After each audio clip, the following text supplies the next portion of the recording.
In the 1950s, there was a company called Fun Fun Toys.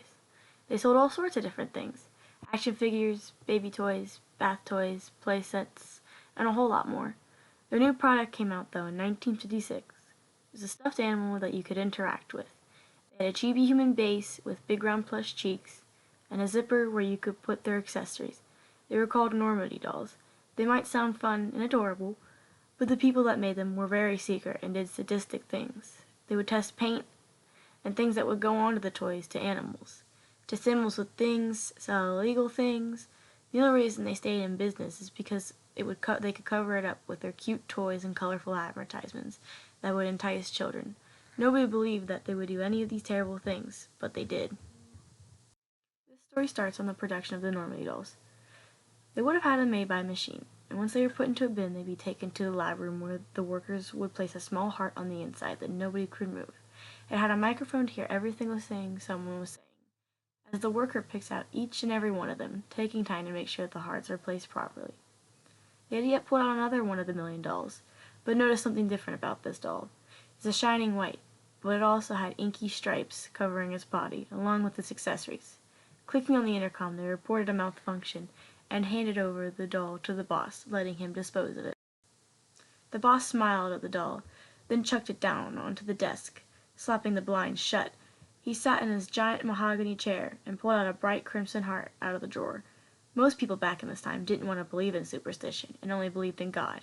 Spells and magic weren't real, but the boss was not a normal man, and he personally opened up the messed up doll and placed the special heart into him. Your name shall be Toby, and you will act as a spy. The doll that was lying face down now started to move, lifting its head off the oak desk, its small hands pushing it up. Toby's head looked around the room, even though it had no eyes. Trying to stand up, it wobbled around, almost tripping before the boss's Hulk-like hand gripped the now alive toy and sat. Do not disappoint me, Toby. You are the only one of your kind, and if you do, I will dismantle you. His loud voice boomed across the small room. Toby nodded in understanding. From that moment on, Toby was a spy for the big boss man for the next 2 years. The boss had learned lots about Toby, like how when he felt a certain strong emotion, he would change a color. Of course, he could not determine when this would happen. The only time he could control it was what the boss would call party mode, where his body, except for his head, would change different colors and flash these bright neon. He also hated being without his tail and ears. The tiny doll would start to panic, and would turn a dark pink color, which the boss had figured out that was his color of embarrassment, and for being flustered. Blue was sadness, red was anger, lilac was a bit of blue was calm. Blush was his way of showing he was in love, lime was the feeling of being sick, and the color of the sun was happiness. Sometimes, though, Toby would be a mix of colors. The first time the boss saw it was the last as well. Toby was all alone that night, and sad, actual tears forming from his fabric face. Once the boss had returned from the meeting, he saw Toby crying, and told him to suck it up. Spies don't cry. Who knew what got into Toby that night, but he stood up against the boss, his stripes becoming a bright inflamed color, as well as the color of his tears. He screamed and yelled. He told the boss he was done. He wanted to be with a child like the rest of the others. He didn't want to be alive, because that meant that he can't have the love of a child. That is ridiculous. Why would you want to live with a snotty child? The boss barked at the toy, picking him up and tossing him to the ground, slicing open the fabric in his arm. Toby unzipped his zipper on his back and pulled out a needle and stabbed the boss in the toe. The boss howled in pain as he grabbed at his foot. Seeing this was his only opportunity to escape, Toby zipped himself back up and ran out of the unlocked door and bolted down the hall, his small plush feet making no noise as he ran. The blaring on the alarms went off, letting him know that one of the experiments had escaped. Searching around and avoiding the big guards, he found a small vent. Unzipping himself, he found a coin he had stolen from the boss, and unscrewed the bolts. He could hear the heavy footsteps and the loud ring of their voices echoing down the hall as he popped off the vent and frantically clambered inside.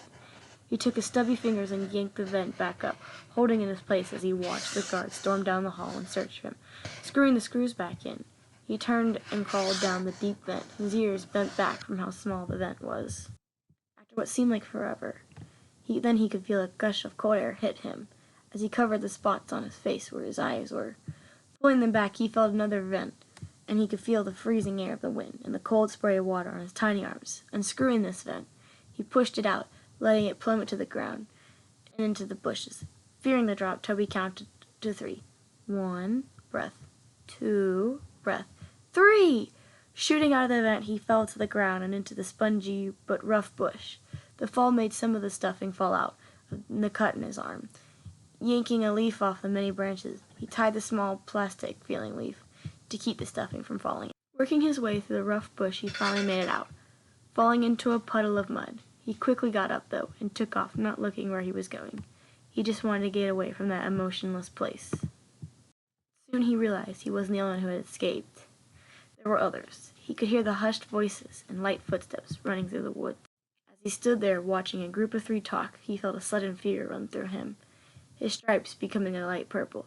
Standing as still as a mouse, he felt a rough, forked, slimy tongue lick his back. A shiver went up his spine as he slowly turned around and stared wide-eyed into the beast's eyes. The creature just stared at him.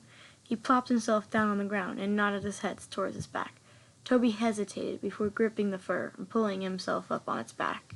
Toby relaxed on the matted fur and fell asleep as they both traveled into the dark forest, going who knows where.